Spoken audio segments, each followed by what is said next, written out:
بسم الله الرحمن الرحيم رب المشرقين ورب المغربين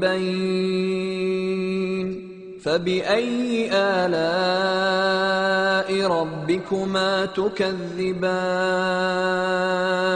مرج البحرين يلتقيان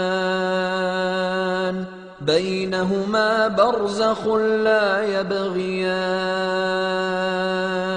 فبأي آلاء ربكما تكذبان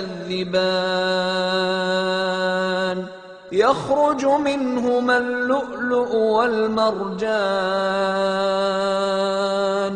فبأي آلاء ربكما تكذبان Lord of the two easts and Lord of the two wests, which is it of the favors of your Lord that ye deny? He hath loosed the two seas they meet. There is a barrier between them, they encroach not one upon the other. Which is it of the favors of your Lord that ye deny? Cometh forth from both of them the pearl and coral stone. Which is it of the favors of your Lord that ye deny? بسم الله الرحمن الرحيم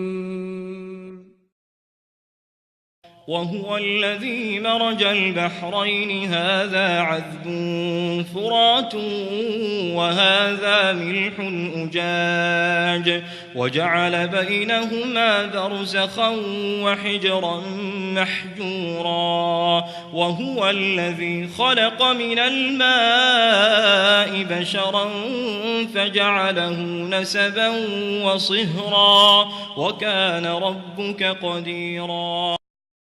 And he it is who hath given independence to the two seas, though they meet, one palatable, sweet, and the other saltish, bitter, and hath set a bar and a forbidding ban between them.